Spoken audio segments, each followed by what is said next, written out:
ആകാശവാണി.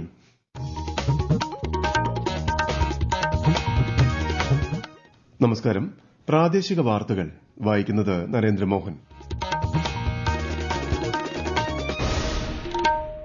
പ്രധാന വാർത്തകൾ.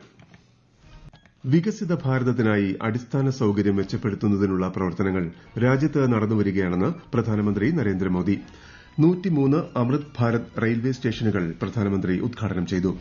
അമൃത് ഭാരത് പദ്ധതിയിലൂടെ നവീകരിച്ച വടകര, ചിറയിൻകീഴ് റെയിൽവേ സ്റ്റേഷനുകൾ നാടിന് സമർപ്പിച്ചു. കേന്ദ്ര സഹമന്ത്രിമാരായ ജോർജ് കുര്യൻ വടകരയിലും സുരേഷ് ഗോപി ചിറയിൻകീഴും ചടങ്ങിൽ പങ്കെടുത്തു. തനത് വരുമാനവും ആഭ്യന്തര ഉൽപാദനവും വർദ്ധിപ്പിക്കാൻ സംസ്ഥാന സർക്കാരിന്റെ പ്രവർത്തനങ്ങളിലൂടെ സാധിച്ചതായി മുഖ്യമന്ത്രി പിണറായി വിജയൻ. രണ്ടാം വർഷ higher secondary, vocational higher secondary പരീക്ഷാഫലങ്ങൾ ഇന്ന് പ്രഖ്യാപിക്കും. സംസ്ഥാനത്ത് വരും ദിവസങ്ങളിൽ വ്യാപക മഴയ്ക്ക് സാധ്യതയെന്ന് കേന്ദ്ര കാലാവസ്ഥാ വകുപ്പ്.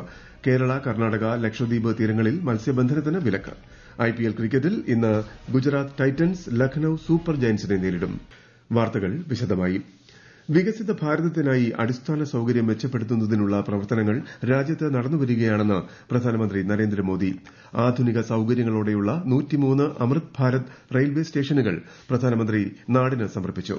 അടിസ്ഥാന സൌകര്യം ആധുനികവൽക്കരിക്കുന്നതിനുള്ള യജ്ഞം പുരോഗമിക്കുകയാണെന്നും അദ്ദേഹം പറഞ്ഞു. विकसित भारत बनाने के लिए आज देश में आधुनिक इंफ्रास्ट्रक्चर बनाने का बहुत बड़ा महायज्ञ चल रहा है. इंफ्रास्ट्रक्चर के इन कामों पर देश पहले जितना पैसा खर्च करता था, आज उससे 6 गुना ज्यादा पैसा खर्च कर रहा है. കേരളത്തിലെ ചിറയിൻകീഴ്, വടകര സ്റ്റേഷനുകൾക്ക് പുറമെ മാഹി റെയിൽവേ സ്റ്റേഷനും അമൃത് ഭാരത് പദ്ധതിയിൽ ഉൾപ്പെടുത്തി നവീകരിച്ചിട്ടുണ്ട്. കൂടുതൽ സൌകര്യങ്ങളോടെയുള്ള വിശ്രമമുറി, ശൌചാലയങ്ങൾ, ടിക്കറ്റ് കൌണ്ടറുകൾ, പാർക്കിംഗ് യാർഡ് തുടങ്ങിയവയും ഇതിന്റെ ഭാഗമായി നവീകരിച്ചിട്ടുണ്ട്. രാജസ്ഥാനിലെ ബിക്കാനീറിലാണ് ഉദ്ഘാടന ചടങ്ങ് നടക്കുന്നത്. അമൃത് ഭാരത് പദ്ധതിയിൽ ഉൾപ്പെടുത്തി നവീകരിച്ച വടകര സ്റ്റേഷന്റെ ഉദ്ഘാടന ചടങ്ങിൽ കേന്ദ്ര സഹമന്ത്രി ജോർജ് കുര്യൻ, എംപിമാരായ ഷാഫി പറമ്പിൽ, പി.ടി. ഉഷ, കെ രമ എംഎൽഎ തുടങ്ങിയവർ സംബന്ധിച്ചു. കേരളത്തിൽ റെയിൽവേ വികസനത്തിന് കേന്ദ്ര സർക്കാർ കോടിക്കണക്കിന് രൂപ ചെലവഴിച്ചിട്ടുണ്ടെന്ന് കേന്ദ്രമന്ത്രി ജോർജ് കുര്യൻ പറഞ്ഞു. വടകര റെയിൽവേ സ്റ്റേഷനിൽ നടപ്പാക്കിയ വികസന പ്രവർത്തനങ്ങളെക്കുറിച്ച് ആകാശവാണി കോഴിക്കോട് ജില്ലാ പ്രതിനിധി നസീർ ബാബു. വിപുലമായ സൌകര്യങ്ങളാണ് യാത്രക്കാർക്കായി വടകര സ്റ്റേഷനിൽ ഒരുക്കിയിരിക്കുന്നത്. 29.47 കോടി രൂപ ചെലവിലാണ് നവീകരിച്ചത്. പുനർനിർമ്മിച്ച പ്ലാറ്റ്ഫോമുകൾ, പാർക്കിംഗ്, ബുക്കിംഗ് ഏരിയയും ടിക്കറ്റ് കൌണ്ടറും വിപുലീകരിച്ചു. പുതിയ ഓട്ടോമാറ്റിക് വെൻഡിംഗ് മെഷീനുകൾ സ്ഥാപിച്ചു. സാംസ്കാരിക പൈതൃകം വിളിച്ചോതുന്ന രൂപത്തിൽ മനോഹരമാക്കി. ഡിജിറ്റൽ കോച്ച് പൊസിഷൻ സിസ്റ്റം ഒരുക്കി. എസി, നോൺ എസി വിശ്രമമുറികൾ നവീകരിച്ചു. പുതിയ എസ്കലേറ്റർ സ്ഥാപിച്ചു. നടപ്പാതകൾ, വിശാലമായ ഇരിപ്പിട സൌകര്യവും ഒരുക്കിയിട്ടുണ്ട്. നവീകരണത്തോടൊപ്പം സൌന്ദര്യവൽക്കരണവും നടപ്പാക്കിയിട്ടുണ്ട്. വടകര സ്റ്റേഷൻ ദക്ഷിണ റെയിൽവേ ശൃംഖലയിലെ സുപ്രധാന റെയിൽവേ സ്റ്റേഷനാണ്. ചിറയിൻകീഴ് സ്റ്റേഷൻ ഉദ്ഘാടന ചടങ്ങിൽ കേന്ദ്ര സഹമന്ത്രി സുരേഷ് ഗോപി പങ്കെടുത്തു. ചിറയിൻകീഴിൽ കൂടുതൽ വികസന പ്രവർത്തനങ്ങൾ ആവശ്യമെങ്കിൽ പ്രധാനമന്ത്രിയെയും റെയിൽവേ മന്ത്രിയെയും അറിയിച്ച് അത് നടപ്പിലാക്കുമെന്നും അദ്ദേഹം വ്യക്തമാക്കി. കേന്ദ്രഭരണ പ്രദേശമായ പുതുച്ചേരിയുടെ ഭാഗമായ മാഹി റെയിൽവേ സ്റ്റേഷനിൽ നടന്ന അമൃത് ഭാരത് സ്റ്റേഷൻ ഉദ്ഘാടന ചടങ്ങിൽ Puducherry lieutenant governor K Kailasanathan മുഖ്യാതിഥിയായി പങ്കെടുത്തു. മാഹി ഉൾപ്പെടുന്ന പുതുച്ചേരി സംസ്ഥാനത്തിന്റെ വികസനത്തിനായി നിരവധി പദ്ധതികളാണ് ആസൂത്രണം ചെയ്ത് നടപ്പാക്കി വരുന്നതെന്ന് ലഫ്റ്റനന്റ് ഗവർണർ പറഞ്ഞു. രാജ്യത്തെ 103 അമൃത് ഭാരത് സ്റ്റേഷനുകളുടെ ഉദ്ഘാടനവുമായി ബന്ധപ്പെട്ട് ആകാശവാണി തിരുവനന്തപുരം പ്രാദേശിക വാർത്താ വിഭാഗം തയ്യാറാക്കിയ പ്രത്യേക പരിപാടി ഇന്ന് വൈകിട്ട് 4:30 പ്രക്ഷേപണം ചെയ്യും. ഓപ്പറേഷൻ സിന്ദൂർ സംബന്ധിച്ച നയതന്ത്ര ഇടപെടലുകളുടെ ഭാഗമായി വിദേശ പര്യടനം നടത്തുന്ന ഇന്ത്യൻ സർവകക്ഷി പ്രതിനിധികളുടെ ഒരു സംഘം ജപ്പാനിലും മറ്റൊരു സംഘം അബുദാബിയിലുമെത്തി. ജെഡിയു എംപി സഞ്ജയ് കൌർ ഝായുടെ നേതൃത്വത്തിലുള്ള സംഘം ജപ്പാനിലെ ഇന്ത്യൻ അംബാസഡർ സിബി ജോർജുമായി കൂടിക്കാഴ്ച നടത്തി. ശിവസേന എംപി ശ്രീകാന്ത് ഷിൻഡെ നയിക്കുന്ന സംഘമാണ് ഇന്ന് രാവിലെയോടെ അബുദാബിയിലെത്തിയത്. ഡിഎംകെ എംപി കനിമൊഴി നയിക്കുന്ന സംഘം ഇന്നാണ് യാത്ര തിരിക്കുന്നത്. 59 എംപിമാർ അംഗങ്ങളായ 7 പ്രതിനിധി സംഘങ്ങൾ 32 രാജ്യങ്ങളിലാണ് അടുത്ത മാസം 5 വരെ സന്ദർശനം നടത്തുക. തനത് വരുമാനവും ആഭ്യന്തര ഉൽപാദനവും വർദ്ധിപ്പിക്കാൻ സംസ്ഥാന സർക്കാരിന്റെ പ്രവർത്തനങ്ങളിലൂടെ സാധിച്ചതായി മുഖ്യമന്ത്രി പിണറായി വിജയൻ. സംസ്ഥാന സർക്കാരിന്റെ 4ാം വാർഷികാഘോഷത്തോടനുബന്ധിച്ച് സംഘടിപ്പിച്ച കൊല്ലം ജില്ലാതല അവലോകന യോഗം ഉദ്ഘാടനം ചെയ്യുകയായിരുന്നു മുഖ്യമന്ത്രി. കേരളം കടക്കെണിയിലാണെന്നത് വ്യാജ പ്രചാരണമാണെന്നും അദ്ദേഹം പറഞ്ഞു. കണ്ണൂർ തളിപ്പറമ്പിൽ കുപ്പത്ത് ദേശീയപാതാ നിർമ്മാണ സ്ഥലത്ത് നിന്നും വീടുകളിലേക്ക് ചെളിവെള്ളം ഒഴുകിയെത്തി നാശമുണ്ടായവർക്ക് നഷ്ടപരിഹാരം നൽകാൻ തീരുമാനം. നാട്ടുകാരുടെ പ്രതിഷേധത്തെ തുടർന്ന് ദേശീയപാതാ വിഭാഗവും റവന്യൂ അധികാരികളും ചേർന്ന് നടത്തിയ ചർച്ചയിലാണ് തീരുമാനം. സംഭവത്തിൽ പ്രതിഷേധിച്ച് പ്രദേശവാസികൾ ഇന്നലെ ദേശീയപാത ഉപരോധിച്ചിരുന്നു. കാസർഗോഡ് ദേശീയപാതയിൽ ദുരന്ത നിവാരണ പഠനത്തിനായി കളക്ടർ നിയോഗിച്ച വിദഗ്ധ സമിതി 41 കേന്ദ്രങ്ങളിലായി 56 ഇടങ്ങളിൽ പ്രശ്നങ്ങൾ ഉള്ളതായി കണ്ടെത്തി. ദേശീയപാത കടന്നുപോകുന്ന മേഖലയിലെ ജനപ്രതിനിധികളുടെയും ഉദ്യോഗസ്ഥരുടെയും യോഗത്തിൽ വിശദമായ റിപ്പോർട്ട് അവതരിപ്പിച്ചു. കൂടുതൽ വിവരങ്ങളുമായി ആകാശവാണി കാസർഗോഡ് ജില്ലാ പ്രതിനിധി പി ജഗന്നിവാസൻ. കുന്നിടിച്ചൽ ഭീഷണി, സമീപ പ്രദേശങ്ങളിൽ വെള്ളം കയറുന്നതുകൊണ്ടുള്ള പ്രശ്നങ്ങൾ, ഓവുചാൽ സംവിധാനത്തിലെ അപാകം, ഗതാഗത തടസ്സം, പ്രധാന പാതയിലെയും പാർശ്വപാതകളിലെയും വെള്ളക്കെട്ട് തുടങ്ങിയവയാണ് യോഗത്തിൽ അവതരിപ്പിച്ചത്. ദേശീയപാതയിലെ ദുരന്ത നിവാരണത്തിന് പ്രഥമ പരിഗണന നൽകുമെന്ന് കലക്ടർ കെ ഇമ്പശേഖർ അറിയിച്ചു. കാലവർഷം ആരംഭിക്കുന്നതിന് മുമ്പ് മണ്ണിടിച്ചിലും വെള്ളക്കെട്ടും തടയാൻ നടപടി സ്വീകരിക്കാൻ ദേശീയപാത അതോറിറ്റിയോടും നിർമ്മാണ കരാർ കമ്പനിയോടും കലക്ടർ നിർദ്ദേശിച്ചു. ദുരന്ത നിവാരണ പ്രവൃത്തി ഉറപ്പുവരുത്താൻ നിരീക്ഷണത്തിന് തഹസിൽദാർമാരെയും റവന്യൂ ഉദ്യോഗസ്ഥരെയും കാലവർഷത്തിന് മുമ്പ് തന്നെ നിയോഗിച്ചതായും കലക്ടർ അറിയിച്ചു. കേരളത്തിൽ 2ാം വർഷ higher secondary, vocational higher secondary പരീക്ഷാ ഫലങ്ങൾ വിദ്യാഭ്യാസ മന്ത്രി വി ശിവൻകുട്ടി ഇന്ന് വൈകുന്നേരം 3 മണിക്ക് പ്രഖ്യാപിക്കും.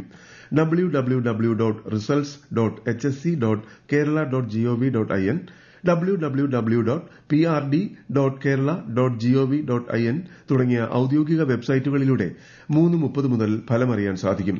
പ്ലസ് 1 പരീക്ഷാഫലം അടുത്ത മാസം പ്രസിദ്ധീകരിക്കും. ഈ വാർത്തകൾ ആകാശവാണിയിൽ നിന്ന്. ആകാശവാണി വാർത്തകളും വാർത്താ അധിഷ്ഠിത പരിപാടികളും All India Radio News Thiruvananthapuram YouTube ചാനലിലും All India Radio News Thiruvananthapuram Facebook പേജിലും AIR News _ ഇൻസ്റ്റഗ്രാം അക്കൌണ്ടിലും AIR News _ TVM X ഹാൻഡിലും ലഭ്യമാണ്.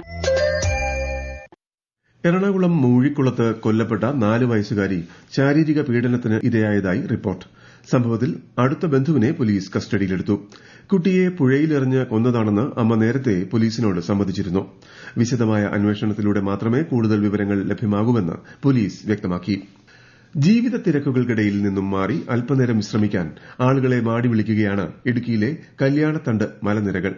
അഞ്ചുരുളി തടാകത്തിന്റെ മനോഹരമായ ദൃശ്യവും വീശിയടിക്കുന്ന തണുത്ത കാറ്റുമാണ് കല്യാണത്തണ്ടിലേക്ക് ആളുകളെ ആകർഷിക്കുന്നത്.